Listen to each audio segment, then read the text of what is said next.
All right, guys, welcome back to Downtown Rams. As always, I'm Alexis Kraft, joined here with my co-host Jake Ellenbogen, and we are coming to you to preview the Los Angeles Rams Week 2 matchup against the Arizona Cardinals in Arizona, coming off of our Week 1 Sunday Night Football loss to the Detroit Lions. We will be looking to bounce back.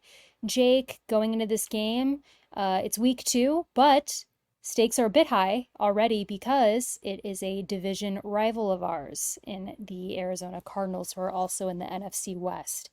So, Jake, looking at kind of a brief preview of this game, what do you think is going to be on the Rams' mind heading to Arizona? Yeah, I mean, right now on the Rams' mind is to get the W. I mean, they played as well as you could possibly play and lost to the Lions. So, considering all the injuries they were going through. So, just finding a way to survive and advance. You have the 49ers at your home opener at SoFi Stadium next week. And you have to assume that you don't get there without this win. So, um, the Rams have a great history going up against the Cardinals recently. The last 15 outings, they've won 13 of them in the McVay era. And the last time the Cardinals beat the Rams in Arizona was 2014. So this is definitely, going into this game, the Rams know they got to win this game.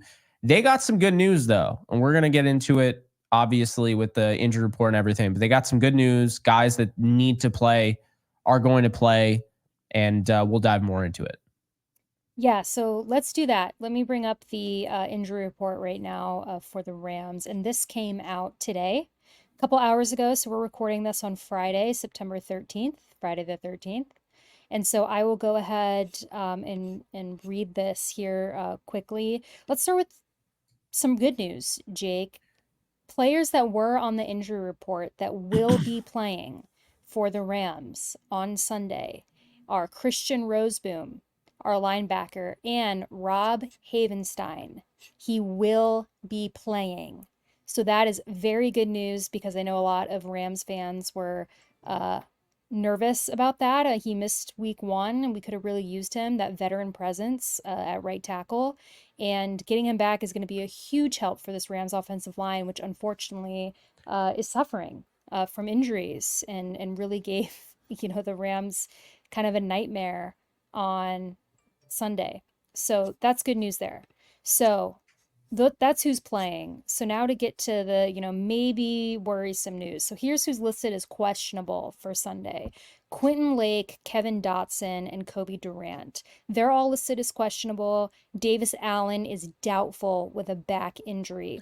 Jake, I don't know if you've heard any differently, but what I've heard is that Quentin Lake, Kevin Dotson, and Kobe Durant are probable, according to Sean McVay. And that Yep. was as of this morning. So I think that that's pretty accurate. So I think we are going to see them, but nevertheless, they are listed as questionable officially. So then if we go to the Arizona Cardinals, we have Xavier Weaver, wide receiver, and Max Melton, cornerback, are both listed as questionable.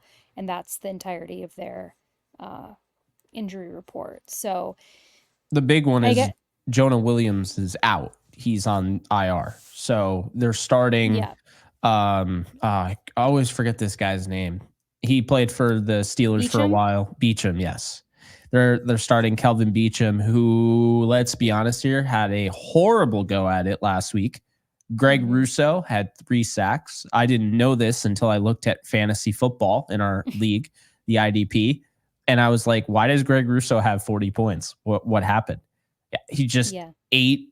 I mean, he ate him alive. So, I think that is a huge thing there. I don't know if they're just going to keep Byron Young on that side or they'll move around Verse. But I think there's a golden opportunity where if you want to move around Verse and have him go on the right side, I think he would absolutely eat against Kelvin Beecham. But I think the same with Young. So Yeah, definitely something to look at. So let's start on that side of the ball. Let's talk about Arizona's offense going against our defense. Kind of like you mentioned, we've got Kelvin Beachum at right tackle. You've got Paris Johnson, first round pick at left tackle. Then you've got Evan Brown. Their center I'm not entirely familiar with. Is it pronounced Froholt? yeah, I I think would he was a say free agent Hjalti. from. Hjalti Froholt, I believe his name is. Yeah. I think he was a free agent from Cleveland. Hmm. So they've got him at center, and then you've got Will Hernandez at right guard, and then, Kelvin Beachum there. So, I mean, solid offensive line. I wouldn't say they're great. I do think with the Rams defensive front, there's a massive opportunity here if they, play how we expect them to play. Um, Aside from that offensive line, obviously Kyler Murray at quarterback. You've got James Conner at running back. In the receiver room, you've got Greg Dortch, Michael Wilson, and first round pick Marvin Harrison Jr. Then you've got Trey McBride at tight end. Now, Jake, something very interesting to me about this Cardinals team is they actually did very well against the Buffalo Bills initially last week. Like we all were on in your line, and I didn't watch that game because I was watching the Chicago Bears game. But what I was seeing from everybody watching the game, and then when I looked into it later, it was like it was a real upset watch. The Cardinals and Buffalo, which nobody would have expected. But Marvin Harrison Jr. was not really used, which I think a lot of people were surprised by. I know a lot of people took him very high in fantasy, but Jake, he ended up with one reception for 4 yards in the entire Yeah, game. they missed him Uh, wide open on one of those plays. So yeah, and looking at their wide receiver depth, I still think he is wide receiver one. Um, I think that the threat of Marvin Harrison Jr., though, allows for guys like Greg Dortch, who I actually think is underrated, and I've always really liked Greg Dortch.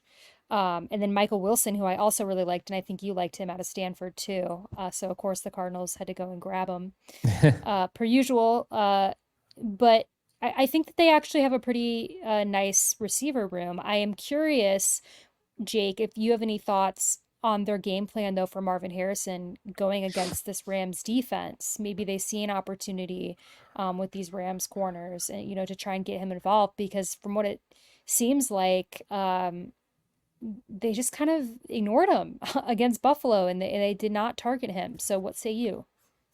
Yeah, I mean, I'll say this. I thought, Buffalo had a great game plan, kind of take him out of the game. I mean, when you look at Christian Benford, out there, I thought he did a great job. And Rasul Douglas, those are some really good corners, kind of underrated.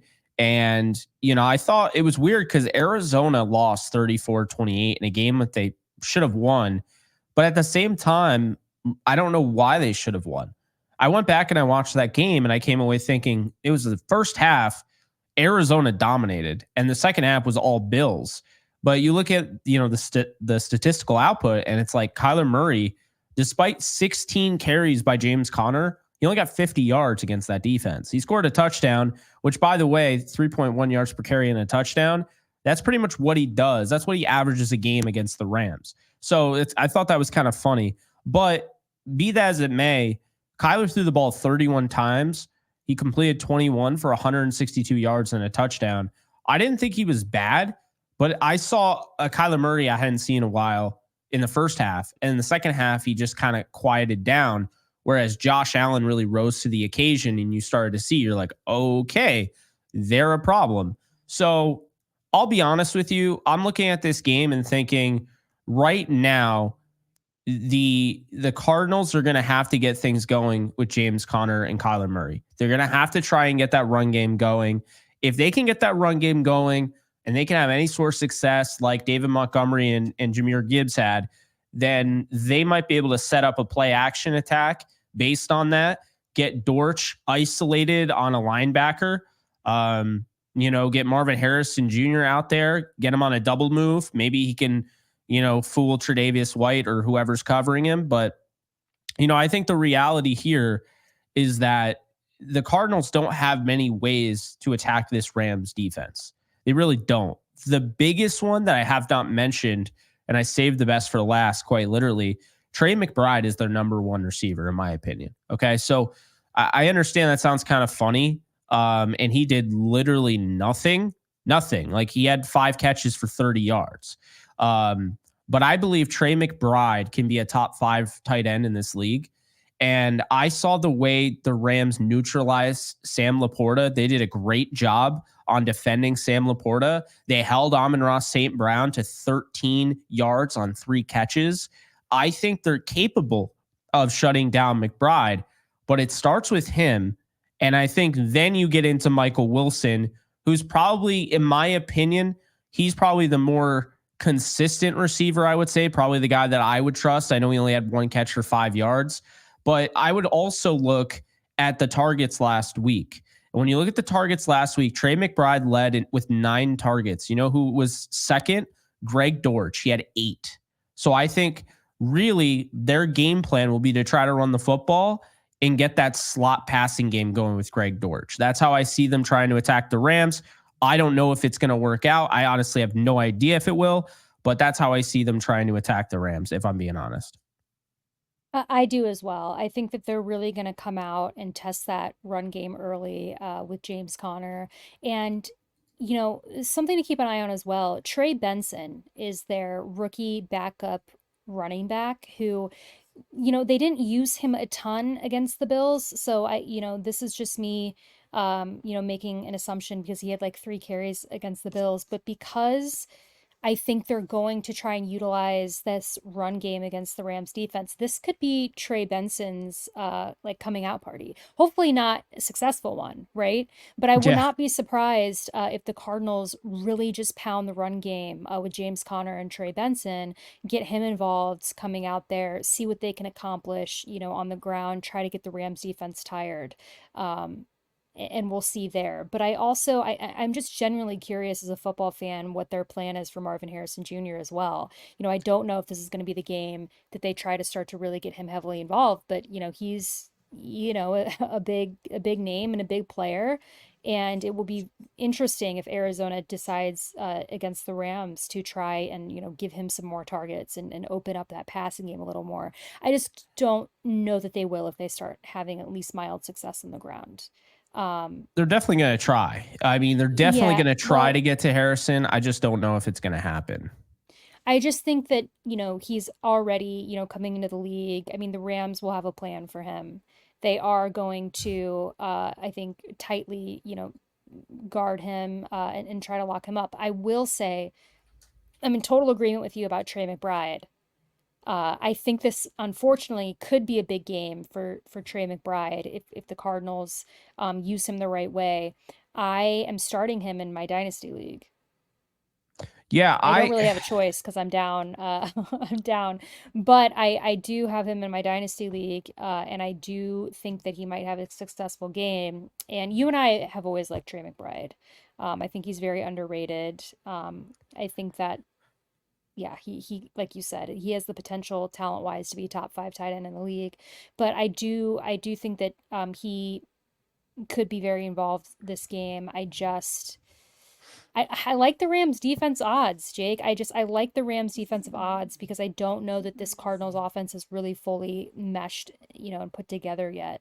The guys like Kobe Turner and Bobby Brown and then Braden Fisk. I mean, I think they're going to yeah, have a big game if we want to pivot. Unless you had anything else about the Arizona offense you want to talk about, we could talk about our defense going against pivot. this offense. Yeah, I'm just going to pivot here real quick because I really do think that our front line is going to have some success. Listen, I don't think this Arizona Cardinals offensive line, like I said earlier, I think they're solid. I don't think they're like the worst in the league. I think that they are okay. You're Um, nicer than me. I I mean, I don't.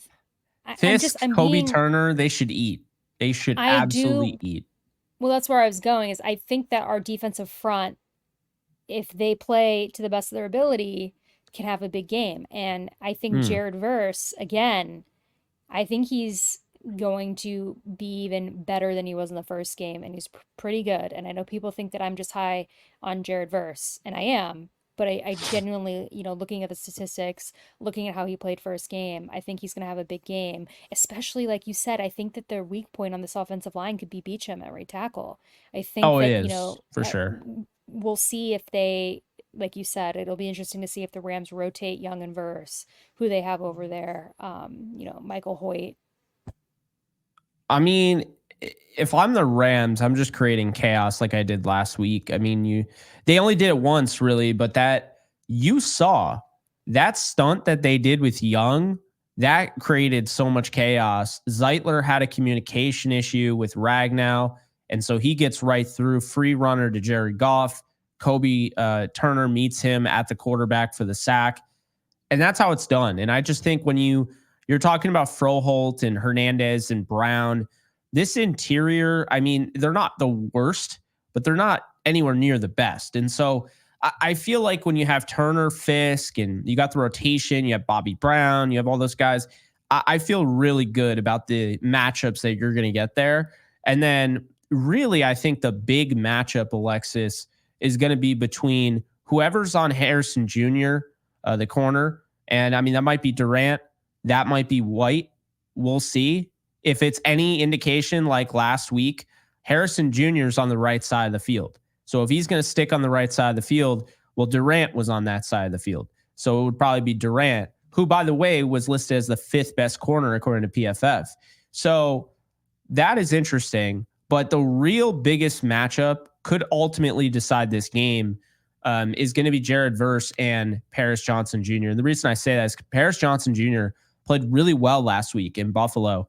But here's the deal. If Jared Verse is eating Paris Johnson Jr. alive, because he did a really nice job against Taylor Decker. You know what I mean? So Taylor Decker's really talented, but if he gets the best of Paris Johnson Jr., it's going to be a long day, Alexis, because if Taylor Decker gets beat, they have Penei Sewell at right tackle.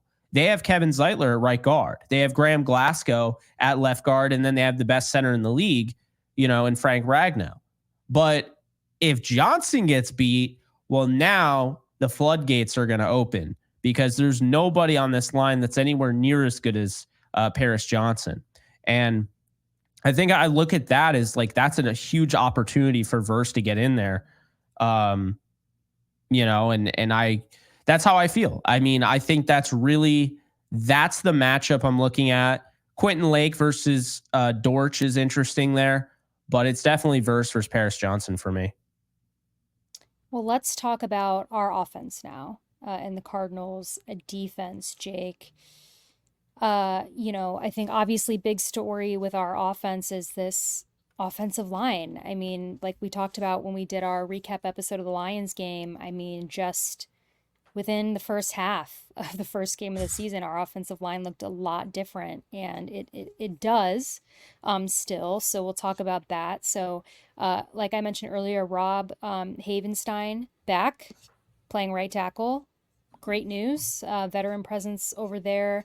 Really going to help us out. At left tackle, it looks like it's going to be Warren McClendon Jr., who was playing right tackle last week. Now he's playing left tackle due to injuries, so he's going to be over there. Then you've got Jonah Jackson gonna go to left guard, and then you're going to put Bo Limmer at center with Kevin Dotson at right guard. Am I understanding this correctly? Because I've seen yes, you are a lot of different tweets from people theorizing and speculating. So I'm trying to get from the right source. Well, right. So, yeah. But my understanding from the best sources is that's going to be the offensive line that we're going to see. I predicted this, by the way. Holden gave me a shout out. Our buddy Holden. A lot of people did actually on Twitter, which is cool. Not everyone did when I broke the Ahkello Witherspoon news, but that's neither here nor there. Right. Yeah. But talking about Warren McClendon Jr., right? If we're going back to that draft, that was one of my guys. I even broke the news that they were drafting him on our show. He's one of my guys, and I am not out on him. He is more of a natural left tackle. I want to add some context here. As Jordan Rodriguez has reported before, this is a guy that got reps at left tackle when a Joe Noteboom or an Alec Jackson wasn't able to go for whatever reason in practice. So he's gotten first team reps in practice many times before in the offseason as well, like the training camp part of the offseason. Now, I did not like him at right tackle, but they didn't have a choice because with no Havenstein, you put him there. Now you're putting AJ Arcuri over there, and Arcuri doesn't work at right tackle. Say what you will about what happened at left tackle. Arcuri does not work at right tackle. He could be a left tackle. It's going to take him some time. And to me, he's a backup. He's never going to be a starter, which is fine. That's what he is. But, I saw different people saying, well, what about Logan Bruss? And it's like, all right, well, now you're like throwing stuff out there. And it's like, I don't know if that really makes a lot of sense. Bruss tried to move back to tackle, and they actually found some really good momentum when he played right guard in preseason. So he went back to the position that they were hoping he could play, and it looks like he can. So he is going to be, depth. But McClendon Jr. at left tackle, this is a great matchup for him, Alexis. He just went up against the Lions. This is going to get a lot easier for him. Dennis Gardeck, not a bad player. Not a bad player at all. But in the scope of the rest of the league, he's good enough to be in the NFL. One of the best football players in the world because he's in the NFL and he's starting. But Gardeck is not, an Aiden Hutchinson. He's not even a Marcus Davenport. And furthermore, the pass rush win rate, I don't know if you saw that Brett Coleman tweet going around, 3.5% last week. That, as he put, was like, I've never seen that before. That's one of the worst pass rush win rates I've ever heard of. Same thing. Now, to be fair to the Cardinals, they lost B.J. Ojulari for the year. So they're down. And Zaven Collins, they use as an edge. And they have some other guys. Of course, Robinson, they're really just using him as an end.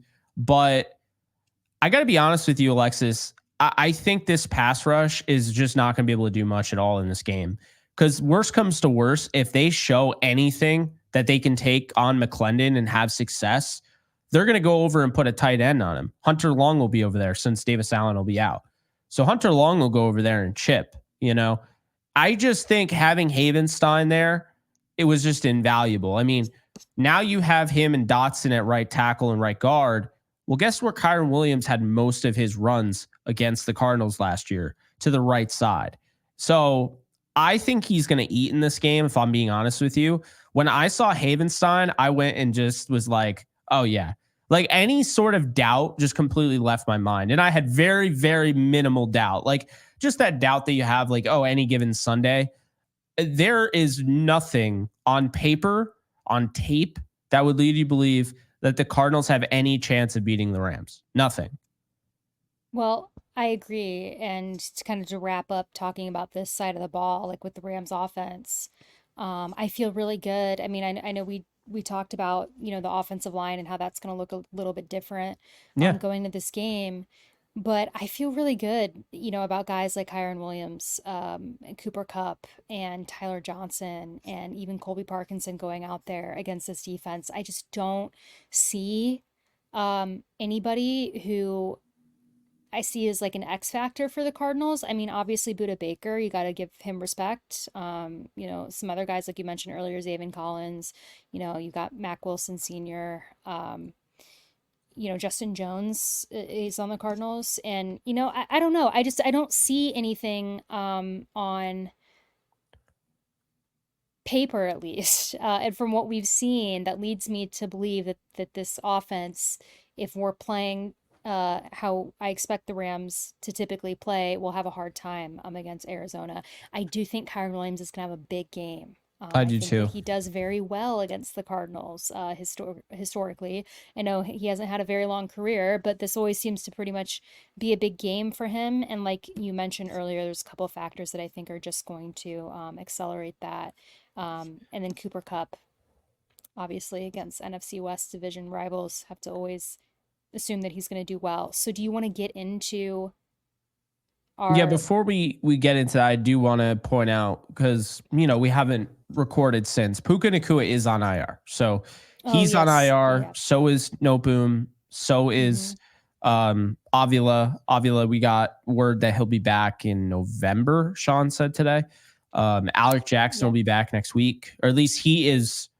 You know, he's eligible to be back next week. We don't know if he'll be ready to play, but hopefully he'll be ready to play because you definitely want him back for the Niner game. But Alexis, my point I want to make here and why I brought up the Puka thing is I know a lot of people are really down in the dumps about Puka Nakua, and I get it. Young superstar comes out of nowhere, fifth round, but that's just the thing. He came out of nowhere in the fifth round. The Rams did not draft him thinking he was going to be a 1A, 1B option. They drafted him because they liked him. They didn't think that he was going to be a superstar. Don't let anybody tell you that they thought he'd be a superstar, because they didn't think that. They thought he'd be a good player. He turned into something more than they expected, and they're very happy about it. And that changed the way that they looked at the draft. Instead of going heavy on wide receiver early on, they only drafted Jordan Whittington later on. So you might see Whittington in this game. I do think he's going to score a touchdown, but I think, Alexis, when you look at this wide receiver room, people are getting all worried about no Puka Nacua. This is the whole point of having a Cooper Kupp. This is the whole point of having a Puka Nacua. As long as one of those guys is on the field, hate to break it to you, you still are you're very much in good shape. And Cooper Kupp being out there, Kyren Williams being out there, Matthew Stafford being out there, you have three wicked, uber talented players. And I think the rest can kind of feed off that. Robinson, we saw him down the stretch last year. I think now here's the dynamic I want to bring up as well, Alexis. With the offensive line improved, just based on being healthy or healthier, now they can run their game plan. Now you might see a Blake Corum. Now you might see a little Ronnie Rivers. Now Kyren Williams isn't going to be out there for 70 of his snaps, and most of them he's just there as kind of a emergency ditch option where you're just going to dump it off to him, or he's going to help you in pass pro.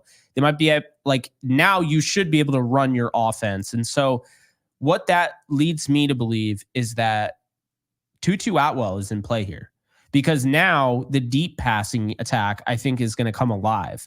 So I'm excited to see that. I know the Bills didn't really go crazy with the deep passing attack. I mean, the longest passing play of the day was Keon Coleman for 28, but they had Keon Coleman for 28, James Cook for 25, Dawson Knox for 13. Then they had 2 for 19 with Marcus Valdez-Scantling and Khalil Shakir. So I do expect that the Rams are going to be able to, air it out and take advantage. And I think we're going to see Tutu Atwell as a little bit more of a participant this week. Yeah, and you bring up a good point, with bringing up the Nacua news. And I touched on this in the last episode when we were recapping the Lions game. The Rams' struggles last week had nothing to do with their receiving core. Now, would having Nacua out there have helped them greatly? And, the what if, could that have, helped them get the win? Of course. But when you look at what went wrong in that Rams game, it had nothing to do with the receivers that, were out on the field. And I think that's a good sign for the Rams moving forward, knowing that they're not going to have Puka Nacua out there for a while because of his injury. So, Jake, we've kind of given a brief rundown of what we expect on both sides of the ball for this game. Let's get into the score and the predictions. Let's put our money where our mouth is. So, per usual, I'll let you go first. Jake, what do you think is going to be the score of this Rams versus Cardinals game on Sunday? Alexis, I got 27-13. I think it could be a close game. I'm just trying to be, nice about it because it is a divisional matchup. I wouldn't be surprised if the Rams went in there pissed off to all hell that they lost the way they did and just kicked the crap out of the Cardinals. I really wouldn't be surprised. But I'm going to err on the side of caution and probably go with the 27-13 here. A game that's probably 20-13. As much as we want to, we love the Rams, the offense and everything. We've seen it. They still are the team that end up with 20 points at the end of the game. And you're like, how the hell did they only score 20? They're that team. We haven't seen them really go for the jugular. And at times it felt like they did, during the Super Bowl season, but they really haven't since 2018. That's kind of my vibe with the Rams. So I don't know if Sean McVay's team is going to be like that this year. It could very well mean last week was just tough opponent, really banged up, and we could be seeing it. I still think they're going to score, over 30 a game. I still believe that they're going to average that, but I'm not super sold in this game against a divisional foe that they're just going to go in and boat race them. I really don't think it's going to be close as far as the talent and just how it ultimately looks. But I think on the scoreboard, it could be a lot closer than people expect. And 20-13 with a last, 4-minute drive towards the last 4 minutes of the game, and now you're talking 27-13. I think that's more realistic there, so that's where I decided to go. Well, I am also predicting a Rams win against the Cardinals, and I'm predicting 31-13. Okay. So I So you just do think they get boat raced? I do. I don't know. I think it's going to be a marathon, not a sprint. I don't think the Rams are going to come out and score, have the game be 28-3, or whatever. I Mhm. think they'll score, steadily over the course of No, the don't do game, that. but I definitely think that this offense is going to see a lot of success against this defense. I have a really good feeling about it. Kyron Williams against Cardinals, like I said, is just very, very favorable matchup. We saw what Cooper Kupp did against the Lions last week, which I think have a better defense than the Cardinals, in my opinion. And I think I don't think Matthew Stafford's going to be feeling as much pressure this game as he did, in the Lions game. No time, right? Our offensive line was decimated. The game plan had to change. It was kind of crazy. So I feel like the Rams have a really favorable matchup, but you bring up a good point. It's a divisional opponent, so if I am totally wrong, it won't be entirely too shocking. But I feel really good about it. On paper and looking at the way that the Rams played against the Lions and just kind of knowing what we know about the Cardinals and what they've done so far, I do have this little bug in my ear that is just a little fearful of Marvin Harrison Jr. because I do think that, he is earlier in the season than not going to have a game, his coming out game where we really see what he can do. I just don't feel like it's going to be against the Rams. So, Jake, we both are predicting a Rams win. Let's get into our bold predictions, where you and I each give 3 bold predictions. But before I do that, let's do what we did a week ago or a couple weeks ago, where if you're still watching, drop your favorite movie in the chat. Did I do that right? Yeah, Is I that how I'm mean, supposed to say that? yeah. Just why not? It's me. I'm gonna pick movies if I have to pick a question. That's always my go-to question when I talk to anybody. That's how I judge people. Is I like to know what movies they like. But Jake, aside from that, now that people are done typing that, what are your 3 bold predictions for the Rams? And I might regret letting you go first, per usual, because you I'm always not seem to. taking Kyron from you. I'm not doing it. I All won't do it right, to you. I won't do it to you. good. So I gotta get creative here because that was That's yeah, but I definitely well, have a Kyron prediction. I'll I start it can't not. off. Jordan Whittington is scoring a touchdown. He was robbed last week.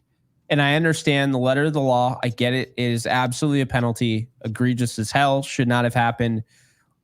Why would you do it, AJ Arcuri? But anyway, totally understand it. However, did it really affect the play? No, because Whittington he had the angle. He was gone. That's why it's so frustrating. I think they let him go and get that. I think they're going to do it again. I think they'll do the same thing again. I think it might go to the other side, but I think they're going to go with a end around to Jordan Whittington. So that is my first. The second one, I'm going to go with Colby Parkinson here. I think he's going for, I'm going to say, because I mean, I guess it's somewhat cautious here. I mean, let's put it this way. His props all over the place are 27.5 yards. I think he's going to go over 60 receiving yards. I know that's not like super bold, but I'm trying to be somewhat realistic here. So I do think Parkinson goes over 60.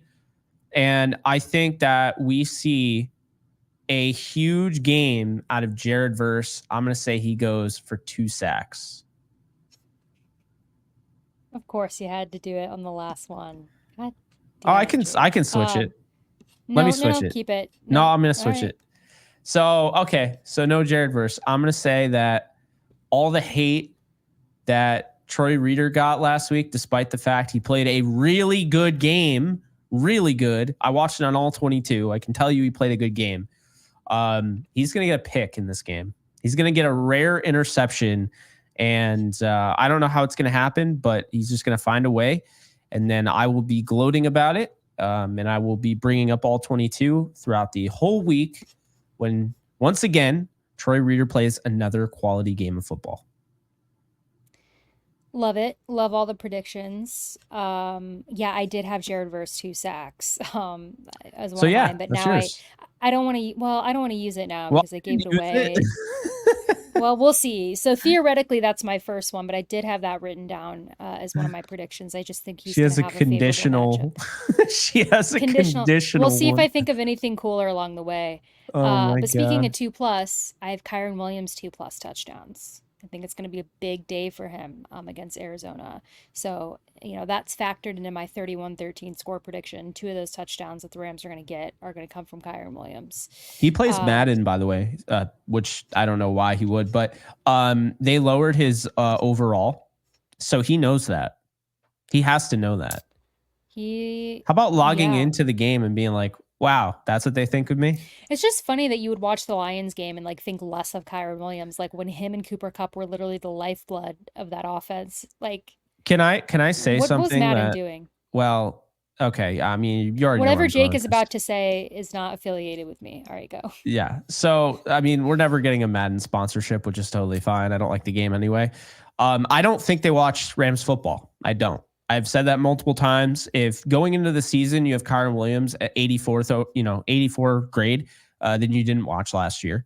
And if going into the season you have Cooper Kupp at an 88, the entire point of him being an 88 would be injury, right? Like you'd be saying, oh yeah, we have to drop him a little bit, which kind of defeats the whole purpose because he had 400-yard games last year, despite all the injuries. And Matthew Stafford, you gave him a 75 last year. I haven't forgotten that. I have not forgotten that. So Yikes. yeah, they don't watch Rams games. They don't. They watch the Cowboys. They obsess over the Cowboys. I have proof because I literally did I took a 10-hour trial because I'm not buying that game. I took a 10-hour free trial from EA Play, I think it is. EA Plus, one of those. And I, on this channel, put a video out there. I simulated 10 times, Alexis. The Dallas Cowboys won the Super Bowl 3 times. The Dallas Cowboys haven't gotten past the divisional round of the playoffs since I was born. So I don't know how the hell they win 3 Super Bowls. But 3 times I simulated it, 3 times. The 49ers won a few times. 49ers are considered one of the best teams, so I don't hate that as much. That seems somewhat realistic, even though they haven't won since before I was born either. But yeah, it's so obvious. They have their teams that they love, and then they have their teams that they don't. And the Rams, even when they won the Super Bowl, I mean, you go back and you look at the ratings and you're like, why is that guy an 80? Like, you know what I mean? So yeah, I think it's a joke, and I think Kyron is gonna he knows. Someone had to have told him, hey, they lowered your overall rating. And it was already low to begin with. So we'll Well, see. I just I wanted to hope. add that to your point. Well, yeah, I think he's going to have a big game. My last prediction was Quentin Lake interception. I feel good about that. Just in my gut. I I like kind of want that. to do another one though because like we both had the Jared verse and then I gave it away. So we had Jared verse 2 sacks. Let's like do a fun one. I'm gonna say All right. I'll do a fun one. the Quentin Lake interception is a pick six. Okay. I could see that. I'm Let's gonna go for it. I can't believe I'm gonna say this. I'm gonna say they block another punt. Hey, hey, you know what? I almost said that, Michael Hoyt will but do it again. you're If yeah, I call Michael Hoyt blocking a punt again, sadly I you got to get can't it bet on tattooed on somebody. you. Yeah. Like Sadly, I just an can't bet image on of somebody him. to block it. Yeah. That'd be cool. But That's hey, yeah. you did it once, you could do it again. Yeah. Was it Um, I think it was against the Falcons or the Cardinals. I can't remember when he did it, but I feel like it was the Falcon. I remember if Mark Sanchez is on the call, he's gonna stutter again and fail to make the call correctly. Because he said, oh, we gotta block Kemp. I don't even know what that means. He just got all like excited and didn't say words. He was just excited. Yeah, it happens. But guys, Jake and I both predicting a Rams win in Arizona for week 2. Very Get hype. exciting. We're hyped, only a couple days away from the date of this recording. So when we come back next Friday night or Monday night, excuse me, when we come back Monday night with our game recap episode, I hope Jake and I have a lot to brag about and that we called some things that accurately happened in the game.